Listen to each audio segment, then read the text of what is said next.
Umrah in the Arabic language, linguistically, it means to visit. And in the legislative definition, it is to worship Allah Azza wa Jal by visiting the holy shrines of Al-Kaaba, offering tawaf and sa'i in a specific fashion and manner. It is among the most beloved forms of worship to Allah Azza wa Jal. And with it, Allah subhanahu wa ta'ala erases our sins, elevates our status in Jannah, and rewards us abundantly with great deal of hasanat. The Prophet alayhi salatu wasalam encouraged the Muslims to perform it and to frequently do it when he said, do Hajj and Umrah, one after the other, for they eliminate poverty and sins as the bellows eliminate the dross of iron. Poverty and sins. You continue to do Umrah after Umrah, this is the result. Allah will cleanse you from poverty and sins. And by this, we learn the mistake of so many ignorance when they come and say, Akhi, you performed Umrah last year, so don't go this year. Save the money and give it to needy people, or give it to someone else who's unable to perform his Umrah, or give it to someone who wants to get married. What do I care about others? I want to cleanse my sins. I want to purify my soul from sins and to keep poverty away from me. I don't care about anyone else.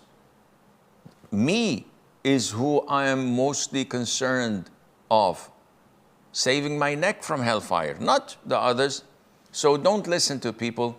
Go and perform Umrah. And if you have access to more wealth, then you help others. But don't forget yourself and prioritize yourself than the others when it comes to forms of worship and getting closer to Allah Azza wa Jal. Umrah is prescribed by the Quran and by the Sunnah. Allah says, and complete the Hajj and Umrah for Allah. So again, the concept of wearing your ihram and all of a sudden, for one reason or the other, you just feel like you're not up to it and you just go back.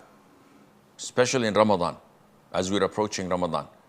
People come in the middle of Ramadan wearing their ihram and they go to Hajj to perform their Umrah, and they find it fully packed and it is so crowded. They said, whoa, I didn't think it was this crowded. This Umrah is going to take us like 4 or 5 hours. I'm not up to it. I'm going home. And they take off their ihram.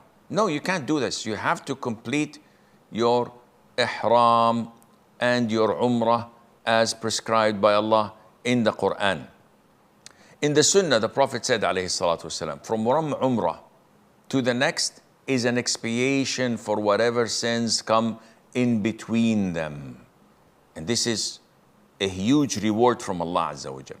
When Allah subhanahu wa ta'ala tells you that He expiates, He forgives, He erases any sins between the Umrah and the following Umrah.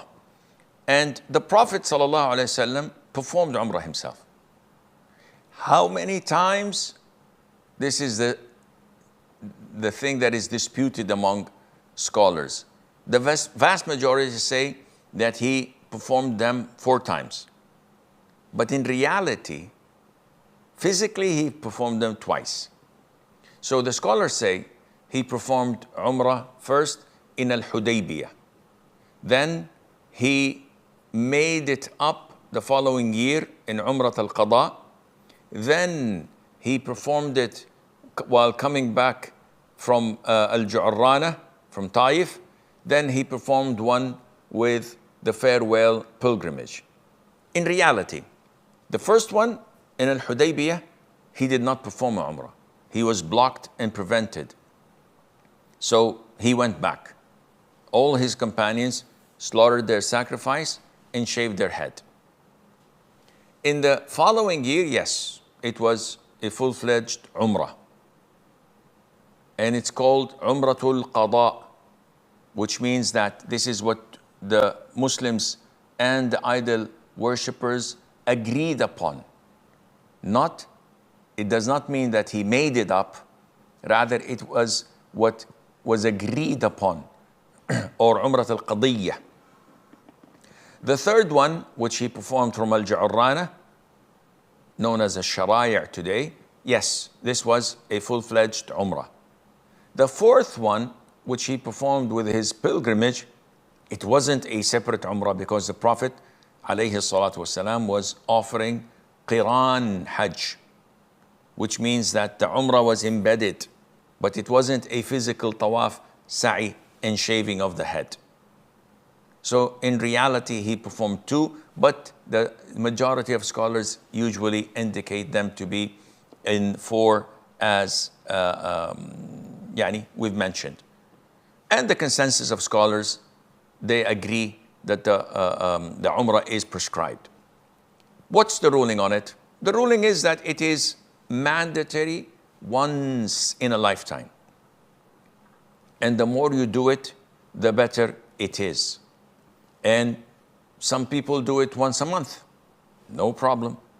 Those who are fortunate to live in Mecca or in Jeddah, in the proximity of Mecca, they have the opportunity to do it once a month without any problem. The best of it is to be performed during Ramadan, because the reward is way higher and greater. The Prophet ﷺ saw Sinan, may Allah be pleased with her, and he said, "Why didn't you perform Hajj with me?" She said, "O Prophet of Allah, my husband and I had only 2 camels, and he took one for Hajj, and the other one we are using to water our farm. So I didn't have any right and ability to perform Hajj." So the Prophet said to her, alayhi salatu wasalam, when Ramadan comes, offer your Umrah during Ramadan, because a Umrah in Ramadan is equivalent to a Hajj with me. So this is a very high top reward for performing Umrah.